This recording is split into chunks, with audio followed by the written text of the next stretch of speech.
This is Jack Daniel's number 27 Gold.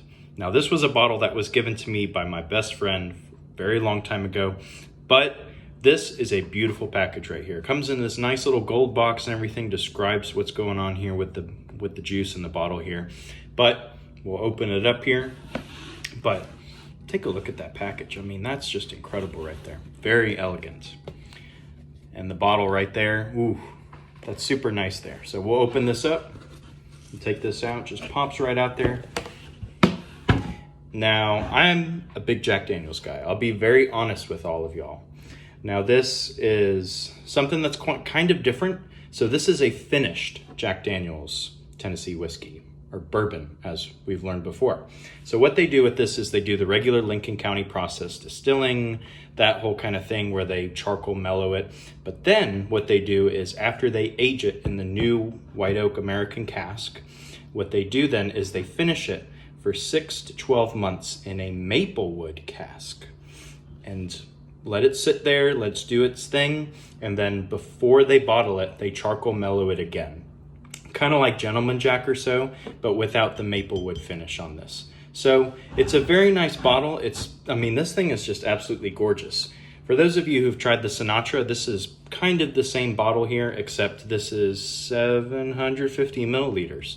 And the proof, clocking in at 80 proof, it's gonna be the same as old number 7 here. This, kind of the equivalent to this is the Jim Beam Smoke Maple finish, but this one is much more elegant in its packaging, as we've seen, and we'll see if it lives up to the hype that the packaging creates. So let's open it up, and clearly I've enjoyed this a little bit here. I've shared this with some of my friends a lot because it's just a very pretty bottle. It's very nice to share and everything. And even the cork, the top of the cork there's got a little seal from the gold medal Louisiana Purchase Exposition. Pretty cool.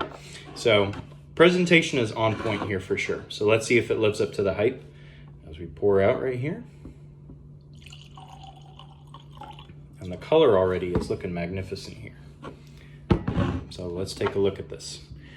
It's definitely much more, how would I say this? It's definitely a darker color rather than old number 7 here. So for the same proof as old number 7, it's basically a finished old number 7. And we've talked about finished bourbons or finished casks or stuff like that with the Blood Oath Pack 7 before. Hey, you know, cheers right there. But with this is much more of a maple kind of color, obviously, from the maple wood here. So it takes all the characteristics from that white oak American cask, and then now it's the maple wood. I don't know if this one's blended between several different casks or not. Maybe someone in the comments can answer that, but I wouldn't be surprised if it is. So looking at the color, that's kind of nice. Nice little color.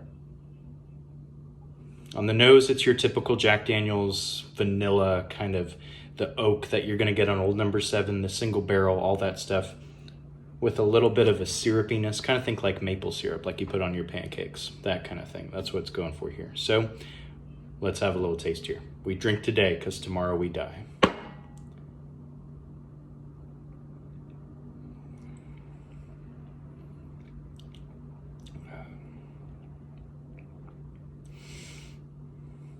It's old number 7, kind of, with just some extra maple flavors.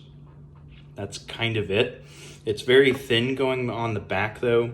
You get a lot of the vanilla, the oak, all of your signature Jack taste with that syrupiness, like a little bit of brown sugar, but not as much as I usually like to have with like the barrel proof and all of those from their lineup. They're very, very brown sugar heavy as you get more and more into the higher proof stuff from their lineup. But this one, it's actually really disappointing for what it is from the bottle here, because this is gorgeous, but it just really doesn't live up to it. I've never exactly understood why this goes for like 100 or more secondary on these kinds of bottles, but you know, such is life in the in the bourbon hunting world. But honestly, it's nice to have around. It's a nice little piece to, you know, pull out for a party trick or whatever.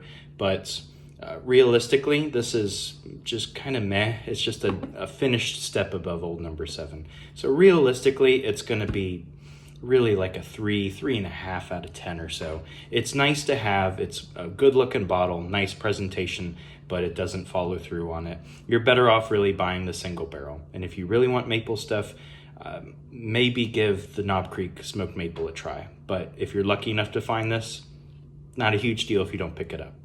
But that'll be it for this episode. Cheers.